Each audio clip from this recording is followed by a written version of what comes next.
People love a good story and they connect as humans based on stories. And when you are trying to build and trust to get somebody to buy from you, it's all about connection. So storytelling is connecting. And that message should connect. It should be about your history. It should be about your mission. It should be about your core values and your vision. And that should weave into everything you do. And when it's truly you and aligned, that's the piece that connects with the perfect client for you, those favorite clients that you love to work with, because now it's all in alignment. It's not scattered and separated and different than here on this page or when you talk and introduce yourself, or it becomes much more aligned and consistent. You're listening to Brainwork Framework, a business and marketing podcast brought to you by focus-biz.com. Welcome back to another episode. With us today is Beverly Cornell, the fairy godmother of brand clarity with Wickedly Branded. Since 2011, they've been helping big-hearted solopreneurs find clarity in the chaos. Beverly, so excited to have you on today. How are you? Oh, thank you, Chris. I'm doing well. I'm excited to be here with you and your listeners today. We appreciate it. So just the brief intro that we give you really can't do it justice for maybe the skills and experience you have or everything you've been through. So tell us more about your journey. What were you doing before? How has that kind of prepared you for what you're doing today with Wickedly Branded? So I didn't grow up dreaming of being an entrepreneur or running a business. I wasn't that kid that was selling lemonade or starting the side hustles at 12. I really was an accidental entrepreneur. I just fell into it. Back in 2012, I married my active duty Army husband, and life took us all over the country. So moving every few years meant I had to create a job, a remote job that wasn't really available in 2012 that could move with me and with my husband's career. So I did what so many entrepreneurs do. I got creative because most entrepreneurs love to build things and get creative all the time, but I did not think I was one. I had actually worked for lots of small mom and pop businesses. I worked for Chrysler's advertising company, some big Fortune 500, moved to some small mom and pop businesses, and then worked for a tech startup and saw how much work it was to start a business. So I was very clear that it was a lot of work. I never ran into that. But after I got married and needed to kind of follow his career, I knew I wasn't going to be able to find a job every 3 years. It was going to be really hard. So I started freelancing and had to figure everything out on my own. I made a ton of mistakes, but by every standard, I was successful. I had a steady stream of clients. I got some great referrals, and I was making multiple six figures. And on paper, you'd think, oh yeah, she made it. It was good. It's all good. But behind the scenes, I was stressed. I was working around the clock. And it was because I was saying yes to every client, even when they weren't the right fit. Yes to every marketing trend because I thought I should. Yes to every late night hustle because I thought success meant working harder. And the results of all that, can you guess what it was? Complete burnout, right? That's a horrible feeling of working and working and feeling like you can't stop. I almost became an addictive kind of thing because I thought the harder I worked, the more success I would have. And there was one night, it was like 2 o'clock in the morning. My whole family was asleep. And I found myself at my desk, absolutely exhausted, staring at my screen, like with the cartoon eyes where they hold up. But I had built this business for freedom. So why did I feel so trapped? And I thought maybe I should just quit altogether. Maybe this isn't what I was supposed to do. Maybe it would just be easier to go work for someone else and not do this thing. But I knew in my heart of hearts, I loved marketing and I loved helping our clients. I just needed to step back and take a real big look at my business and ask myself some questions. What do I actually love doing? Who do I truly want to help? And that I have proof that I can help. Because just wanting to help them doesn't matter. But what are the things that I've actually done to help clients?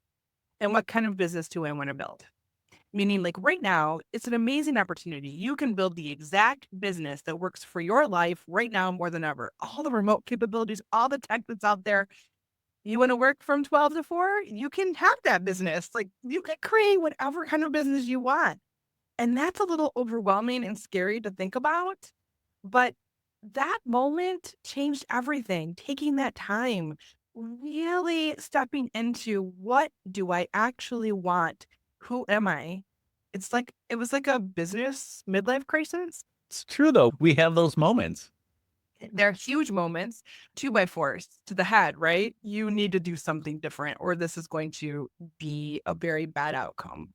And in that process, I lost a couple clients. So it was even more validation of you need to figure this out so that you are more successful.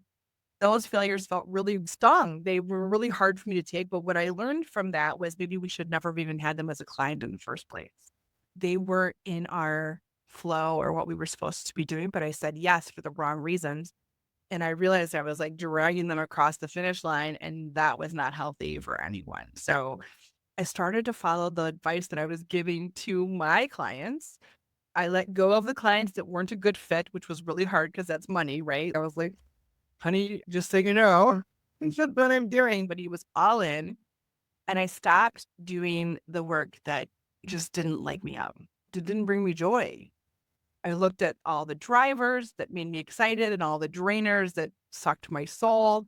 And how could I offload those or not do them or do them differently, automate that, whatever it was. I looked at every single thing I was doing. I made a list. I just journaled, Chris, for like days and everything that I do every day. And what was it a good thing or a bad thing? Did it make me feel good? Did I want to do it? Did I procrastinate and never do it?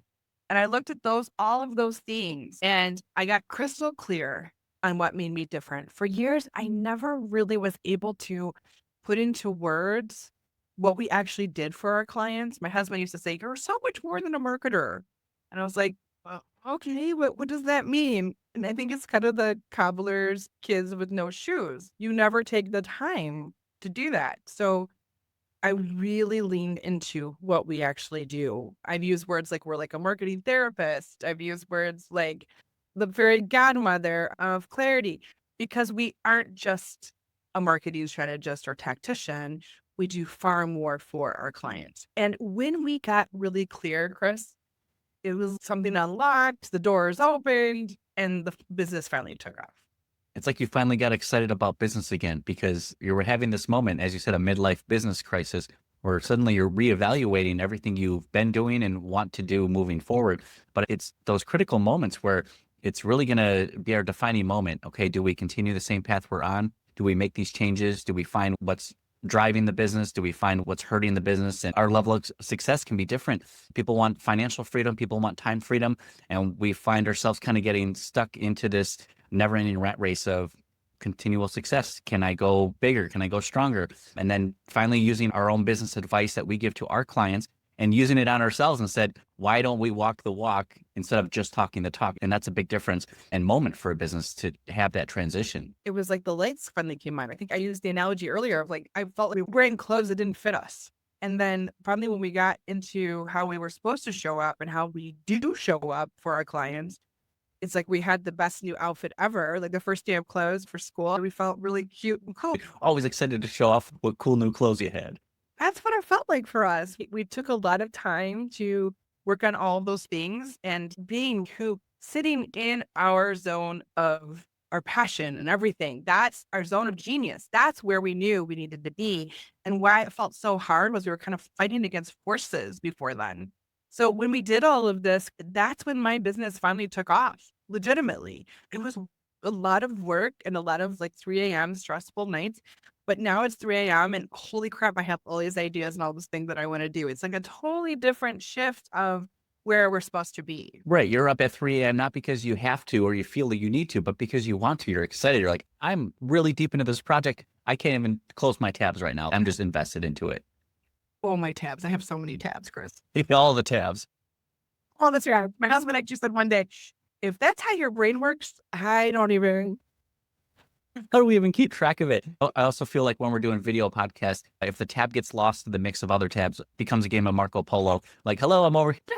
That experience of getting really clear, plus of the 25 years of the market experience in the marketing world, led me to create what we call the brand magic method, which is a framework that has helped hundreds of purpose-driven business owners step out of the tornado of business and marketing overwhelm. I call it a tornado because you get sucked in it and you don't even have anything to grab onto, ground you. You just get sucked up and you have no power in that. And now we help them simplify their marketing, and we build brands that feel really aligned, profitable, and dare I say powerful. Those are some big words. They are. It has to come with some big results with it too. Exactly. It can't just be words. You're right. So If a business feels stuck or they feel overwhelmed or they're feeling constantly trying to figure things out, you're not alone. Clearly, business like myself, it sounds like Chris has been there too. You are not alone. Clarity isn't something that you find. It is something that you create. And when you do, everything gets easier. And I'm going to say it again. Clarity isn't something you find. It's something that you create. It is within your power to step out of the tornado, but you have to make the first step. And it's a challenge because we're kind of caught in this whirlwind. Everything's moving around us too quickly, and you don't find the clarity. You create that. How impactful is that? Because a lot of people think that just one more book, one more YouTube video, one more high offer, high ticket course is going to give me the clarity and the direction that I need to finally push forward. And oftentimes, I think it's deep within ourselves. Well, there's two sides of that. I use the analogy, since we're wickedly branded, I use the analogy of you're looking for the wizard behind the curtain, asking for some big ask of advice to give you the thing you need. But there is no book. There is no big wizard to give you, no strategist, no business that can do all that for you. Until you are clear, no one can solve this problem. We can give you some tactics and strategies, but you have to be clear. And what we do is we help our clients really get clear with that. And then I call the distractions that you mentioned, Chris, the flying monkeys. They like to call it and distract you with all the things, next social media tool, that trend, whatever those squirrel moments are or the flying monkeys, they're so good at distracting us. But when you're clear and you have focus, those things just kind of fall to the side. They're not as strong. They can still get in there, but they're not as strong of an influence anymore because you have clarity and focus in a way you've never had before. Absolutely. And now, even though a brand can be so important for the success or failure towards a business, it doesn't necessarily mean you have a great brand that what you offer can be successful or it even solves a problem, and vice versa. A lot of companies with either terrible branding and they're wildly successful, or they have a great product or service. So trying to find that marriage in between the two, I think it just shows the importance how powerful a great brand can be. And if you have the product or service to back it up, it's going to unlock so many more opportunities for you. Yeah. So branding isn't just logos and websites. People think that, oh, I need a logo and a website. Check the box of the shoulds that I have. But we think here at Wickedly Branded, it's about clarity, confidence, and impact. Most people think they have a marketing problem, but they have a clarity problem. And once you fix that, everything changes. It becomes a filter for all your business decisions. It becomes an easy yes or no. When before it was like, should I do this or should I invest this? It becomes so much easier to step in front of your brand, to lead. There is a phrase that's probably way too much overused, which is, your client's confused. So it's that times 1,000. If you're confused, you're making confused decisions for your business. And if I had been so much clearer from day one, if I'd had this clarity, this plan, holy crap, the amount of traction I could have had then. It's all tuition, Chris. It's all got me to this place. And I'm far more empathetic to my clients and their journeys because of what I went through. But it's that clarity is the pot of gold at the end of the rainbow. It's everything. So many people think they do branding, but I really think it's more of a clarity situation. Absolutely. And it goes beyond just the logo on the website. Like you said, this checklist of things you need to have. It's also the copy and the content, the pictures that tell your story about the brand, who you are and who you help and what you do. How do we kind of incorporate a storytelling method to match our brand? And then how do we present that to the world? Storytelling is everything. People don't remember facts and figures, but they remember your story. And if you notice, even on that particular podcast, I just shared my story. I didn't go into marketing. I explained exactly my story and how I got to here. And that resonates as humans, like from the dawn of time, the cavemen in the caves telling stories on the walls, right? This is science. People love a good story and they connect as humans based on stories. And when you are trying to build and trust to get somebody to buy from you, it's all about connection. So storytelling is connecting. And that message should connect. It should be about your history. It should be about your mission. It should be about your core values and your vision. And that should weave into everything you do. And when it's truly you and aligned, that's the piece that connects. with the perfect client for you, those favorite clients that you love to work with, because now it's all in alignment. It's not scattered and separated and different than here on this page or when you talk and introduce yourself, or it becomes much more aligned and consistent. I say that consistency and persistency. I'm not sure if persistency is actually a word, but we're going to say it is If today. it's not, we're going to make it one. Consistency and persistency are really key when you have a strong message, that this is how you become known. So if you want to be known for something, then you need to be consistent and persistent in your messaging. There's lots of ways you can say it with your message, with stories and examples, but it needs to be a consistent thread through all of that. So yes, storytelling, that is magic. No question. Absolutely. And with someone with your unique business experience here, having to move every few years to uproot and try to get a new base of clients, or you're working with what you have, but now you're in a new space, it's unique to you. And I think it can be helpful to a lot of other entrepreneurs.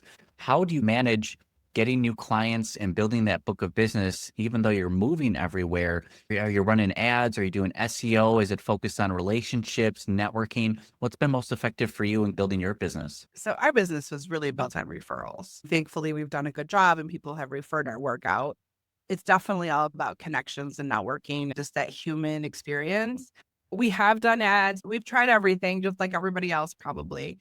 But even we moved here in July, and in August, I joined the chamber. And then I didn't just join it. And just to be honest, I'm really an introvert. I don't like going to those things. And I feel like they're very awkward, especially at the beginning. My husband come to the first one, and I called him my emotional support husband because he'll talk to a fly. He had my cards. He was great. He would go up and introduce himself and then introduce me. He was fantastic. He earned his weight in gold that day. This is exactly what I need. Can you just come to every event with me? He was great. And so you have to lean on to what you are comfortable with. And for me, it was bringing him so I didn't feel alone the first time. And once I made a few connections, then I felt better. But even after a couple of months, what I have done has been really strategic about connecting with the chamber staff, letting them know that I exist and what I do, and even getting involved. This is a community. We will live here. I'm hoping we retire here. And the business community here needs to be thriving. So I want to be part of the community so that we can all thrive and be successful, and that the area that I live is a good area to live. I've been more strategic about that. So recently they asked me to write for their magazine, and I've approached them about possibly doing a podcast series. So using our strengths to become more involved in the actual running of the chamber. And those opportunities allow me to meet way more people. When I call and say I'm a writer for the magazine, boy, do I get to talk to somebody way faster than if I said I'm Beverly, even though the fairy godmother of Wickedly Branding is pretty darn cool. It's a different approach to get in to talk to people and become known, for sure. Yes, absolutely. And I can attest to the networking benefits. It's connecting with people, sharing who you are. And I think having that clarity within your brand is going to present itself when you're telling other people about your product and service and how you help people. That is going to be an integral piece of you making the most out of your networking events. Absolutely. Now you're leading into 2025 with this brand new wicked brand you're coming together with. What else are you excited for 2025? Are you just pushing this brand out there? Are you going to try something different? Are you launching anything new as well? So just for our listeners, they know we went from BC and Associates Marketing, and this week, it's the first week of March when we're recording this. I'm not sure when it will actually air. We are rebranding to wickedlybranded.com with all the clarity that we received going through the exercise of what we do for our clients. We realized that we did not fit BC and Associates Marketing anymore. And as cobbler's kids have no shoes, we never spent that time marketing for ourselves. We devoted everything to our clients. And once we took that time and honored who we are and got clear on, we just didn't fit BC and Associates Marketing anymore. So this rebrand is huge. And like I said, it's just happening right now. It's really us stepping fully into what we've always been about, helping businesses show up boldly, owning their space, and finally having a brand that feels completely and 100% aligned with who they are and where they're going. So for so long, we've been doing all of this incredible work behind the scenes, helping clients clarify their message and build brands that actually stand out, but we didn't do the work for ourselves. So now we are doing the same, but in the biggest way possible. And it's exciting, but let's be real, it's a little terrifying because stepping into your brand fully for the first time means there's nowhere to hide. You have to own it. But that's exactly what we help our clients do. So now it's our turn to do the same and hopefully be the best case study ever. And even at those like marketing events, those networking events, I have pink hair. And just last Thursday, I showed up with my pink hair. And it's okay for being known. Like, hey, have you talked to Beverly? She's the lady that has the pink hair that comes to the events. Now it's real easy for people to associate with me and they remember me because I have pink hair. I'm not saying every single one of my clients has pink hair. They do not, I promise you. But I found my thing. And even in my thing, wickedly branded and magic is kind of our thing. I have like little bit of glitter that I put in my hair. And at the event on Thursday, they were like, did you know that your hair sparkles? It's like, yes. Because what we do is we help awaken your brand magic and boldly bring it to life. And when you think of Beverly and the team that I have, I want you to think of a little bit of sparkle and awakening your brand magic. I want that association to be known as that. And it's almost like you want people to have a double take and stand out from the crowd and like, hey, who is that? And that's the type of brand you want to present yourself out to the world and have people take notice. Yes. And that's all part of the process. Putting myself in pink hair wasn't my first step, right? It was getting this clear on this messaging. And that felt right to me. That felt authentic to me. And just really owning that for sure. But that's been a process too, stepping in front of my brand. When you have clarity and you have focus, I call it unicorn confidence. And so unicorns have multicolored hair. I do not have multicolored hair. But when you step in front of a brand that you really believe in, you can dye your hair pink and you can have sparkles and fully show up with confidence in a way you didn't have before. So it's almost like watch out world. It's a very huge transition for me and a little terrifying, but completely exciting to really own this for the first time in 13 years. Very exciting. Beverly, where can people find you online and get connected with you? Well, I have some advice. Can I still share my advice, Chris, or is it the time? Come on. Yeah, absolutely. What advice would you give to other entrepreneurs or other business owners, whether they're starting out or they've been in business for a while? I would say trust yourself more. You don't have to follow every marketing trend. You don't have to do everything for everyone. And simplicity and clarity will always win every single day. I promise you, over complexity. Clarity and simplicity. I see this all the time. So many business owners come to me saying, I feel like my brand just isn't clicking, or I'm getting clients, but they're not the right ones. And honestly, I get it. When you're so deep in your own business, like in the weeds, it's hard to see what makes you different. So I was working with a wellness coach recently and she was incredible at what she did, but something felt a little off. She had all the right pieces, experience and passion, even a beautiful website. But every time she talked about her business, it felt scattered and not really complete and confident. So she was trying to be everything to everyone. I've been there. I know that. And because of that, she kept attracting clients who weren't quite the right fit. So when we sat down and took some time with her and got to the heart of her business and who she is, we stripped away all those shoulds and got clear on what actually made her light up. When she talked to us, we could tell what made her excited. And once we found that common thread that ran through everything, when she could see it, when she had the words, the messaging to explain it, everything in her business shifted. Suddenly her marketing felt far more effortless and she wasn't trying to convince people anymore. She was just showing up as herself. And those favorite clients, the people she really liked working with, the ones that she talked about, those are the ones that started to show up. They started to find her. So when you get clear on your brand's magic, it's like weights that lift off your shoulders. You stop second guessing yourself. You trust yourself on a whole different level. You stop over explaining and you finally start attracting the people who just get it. Because the first time, finally get it too. I use the example of the scarecrow, the tin man, and the cowardly lion. They were all searching for something. They were all looking for brains, love, courage, heart, right? But when they got to the wizard, they had them the whole time. They didn't need the wizard to do it. It's inside of you. I promise this clarity is there. You just need somebody to help you believe in it and have the words to talk about it so that you can fully sit in it and it feels like home. Yes, absolutely. I love it, Beverly. Some great advice here. Practical tips for a lot of business owners, entrepreneurs who are out there, whether they're struggling or successful, or just need some rebranding and clarity advice. make sure you check out Beverly here. Where can people find you online and get connected with you? So wickedlybranded.com is our website. On LinkedIn, I'm Beverly Cornell, Cornell. And I also have a podcast called Spark and Ignite Your Marketing, where we use a little bit of magic to explore the past, the present, and the future of entrepreneurship. I have a magic hat full of questions and a wand that lets us travel through time.